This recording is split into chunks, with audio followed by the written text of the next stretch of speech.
চাওক, প্ৰতিবেদনখন লৈ আমি যোৱা 11 তাৰিখে কোচৰাজবংশী বিভিন্ন দল সংগঠন শৈক্ষিক সামাজিক আমাৰ বিভিন্ন বুদ্ধিজীৱী শিক্ষাবিদসকলক লৈ এখন আমি সভা অনুষ্ঠিত কৰিছো আকাশৰ মুখ্য কাৰ্যালয়ত। তাতে আমি কেইটামান প্ৰতিবেদনখন লৈ আমি ভালভাৱে আমি আলোচনা কৰিলো। আলোচনা কৰাৰ পিছত এতিয়া অহাকালি আমি মন্ত্ৰীগত অধ্যক্ষক আমি লগ কৰিম। লগ কৰি আমাৰ কেইটামান পৰামৰ্শ আছে, সেই পৰামৰ্শখিনি আমাৰ দিয়া হ'ব। আৰু প্ৰতিবেদন হৈ নাথাকক, তাৰ কাৰণে কেনেকে পঠাব বিচাৰিছে, কেতিয়া পঠাব, সেই কথাখিনি লৈ আমি আলোচনা কৰা হ'ব। যদি প্ৰতিবেদনখন কেৱল বিধানসভাত লে কৰাৰ পিছত যদি এইটো ষ্টপ কৰি ৰখা, তেতিয়াহ'লে আমি বুজিব আমাৰ বাকী নাথাকিব এইটো যে ৰাজনৈতিক মানে অভিসন্ধি এটা ৰচনা কৰিছে আৰু পুনৰবাৰ ৰাজনৈতিক বৈতৰণী পাৰকাৰ্যত ব্যৱহাৰ কৰা হ'ব। সেইকাৰণে আমাৰ এটাই কথা, কোচৰাজবংশীসকলক 26ৰ বিধানসভা ইলেকশ্যনৰ আগত হ'লেও কোচৰাজবংশীসকলক জনজাতিকৰণ কৰিব লাগে। আৰু সেই ব্যৱস্থাটো কোচৰাজবংশীসকলৰ ক্ষেত্ৰত প্ৰযোজ্য এই কাৰণে হয়, 96ত কোচৰাজবংশীসকলক অলৰেডি জনজাতিকৰণ কৰাই আছে। এইকাৰণে ৰাষ্ট্ৰপতিৰ অধ্যাদেশৰ জৰিয়তে হ'লেও কোচৰাজবংশীসকলক জনজাতিকৰণ কৰা হ'ব। আৰু লগতে এটা কথা মই বিনম্ৰভাৱে অনুৰোধ কৰিব বিচাৰিছো, আজি কোচৰাজবংশীকে আদি কৰি অসমৰ 6 জনগোষ্ঠীৰ জনজাতিকৰণৰ যিটো ইছ্যুটো বাৰে বাৰে ৰাজনৈতিক হাতিয়াৰ হিচাপে ব্যৱহাৰ কৰাৰ কাৰণে কিন্তু আজি অসমৰ মানচিত্ৰ পৰিৱৰ্তন হৈ গৈছে। আজি অসমত খিলঞ্জীয়া ভূমিপুত্ৰসকলৰ যি শংকিত, লাঞ্ছিত, বঞ্চিত অৱস্থা যিটো আহি পৰিছে, এইটো কিন্তু এই জ্বলন্ত সমস্যাবিলাকক ৰাজনৈতিক হাতিয়াৰ হিচাপে লোৱাৰ কাৰণে এই কামটো হৈ গৈছে। এইকাৰণে আমি পুনৰ আহ্বান জনাইছো, শাসকীয় বিৰোধী সচেতন ব্যক্তিসকলক আমি আহ্বান জনাইছো, কোচৰাজবংশীকে আদি কৰি অসমৰ 6 জনগোষ্ঠীৰ যিটো ইছ্যু, এই ইছ্যুটো ৰাজনৈতিক ইছ্যু হৈ থাকিব নালাগে।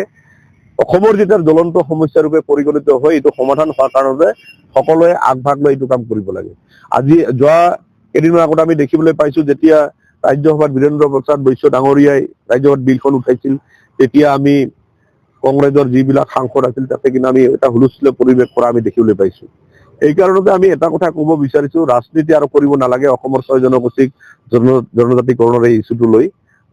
কাৰণ কেৱল আজি কোচৰাজবংশীসকলে শংকিত নহয়, এই কোচৰাজবংশীসকলৰ লগত বসবাস কৰা বিভিন্ন খিলঞ্জীয়া ভূমিপুত্ৰ জাতি জনগোষ্ঠী সকলোৱে কিন্তু ইয়াত একেলগে কিন্তু বিপদত পৰিব। সেইকাৰণে অসমখন বচোৱাৰ ক্ষেত্ৰত খিলঞ্জীয়া ভূমিপুত্ৰসকলক সুৰক্ষিত কৰাৰ কাৰণে অসমৰ এই জ্বলন্ত সমস্যাটো সমাধান কৰাৰ কাৰণে যিটো ৰাস্তা ওলাব লাগে, সেইটোৱে ব্যৱস্থা কৰিব লাগে। ইয়াক লৈ যাতে কোনো ৰাজনীতি নকৰে, তাৰ কাৰণে বিনম্ৰভাৱে আমি অনুৰোধ জনাইছো।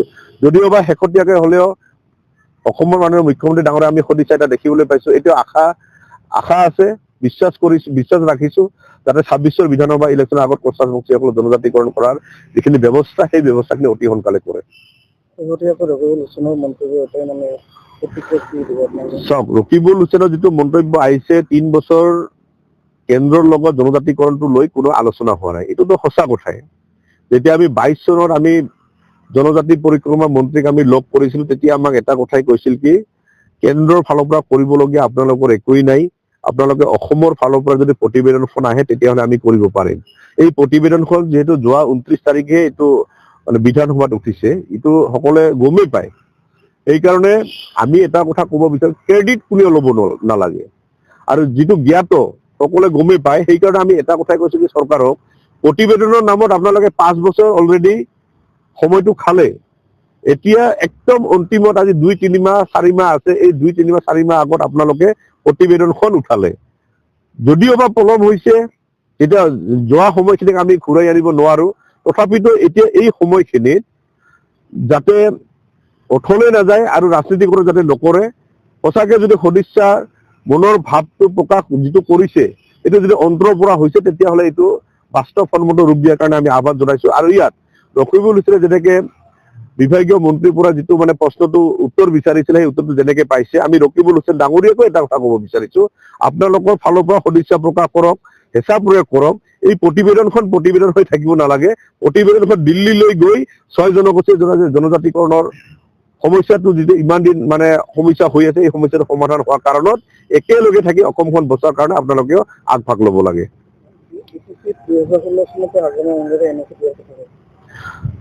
চাওক, এতিয়া কোচৰাজবংশীসকলক অভিযুক্ত গোৱালপাৰাত দিয়াৰ কাৰণে আজি কোকৰাঝাৰ চিৰাঙত এই 2খন জিলাৰ কাৰণে মানে NOC বিচাৰিছে। অলৰেডি আমি যিটো গম পাওঁ, 2006 চনত আপচু ৰণগৌড়া যেতিয়া সভাপতি আছিল, তেতিয়া বিশ্বজিৎ ৰাভাক কিন্তু এখন NOC দিয়া আমি দেখিবলৈ পাইছো। এই পত্ৰখনো আমাৰ লগত আছে। 2016 চনত হাগ্ৰামৰ মহিলাৰীৰ দিছে। এতিয়া যিহেতু চৰকাৰ আৰু হাগ্ৰামৰ মহিলাৰীৰ আমি মিডিয়াৰ জৰিয়তে আমি দেখিবলৈ পাইছো, শুনিবলৈ পাইছো, মানে জনজাতিকৰণ কৰাৰ ক্ষেত্ৰত কোনো মানে আপত্তি নাই। আমি সেইকাৰণে এটা কথা আহ্বান জনাইছো, এই যে NOC-ৰ কথা আপত্তি থকা নথকা এইবিলাক হৈছে অসম চৰকাৰৰ কথা। আজি অসম চৰকাৰে যদি সদিচ্ছা প্ৰকাশ কৰে কৰিব পাৰে, ইয়াত NOC-ৰ কথাটো যে ইয়াত লাগি থাকিব এইটো কথা নাই। লগতে এটা কথা কৈছো যে আজি কোনোবাই বিৰোধিতা কৰিল বুলিয়ে যে এইটো ষ্টপ হৈ থাকিব এইটো নহয়। আজি কোচাবংশীসকলে 60টা বছৰ আন্দোলন কৰিল জনজাতিকৰণৰ কাৰণে, ইমান দিন আন্দোলন কৰি পোৱা নাই।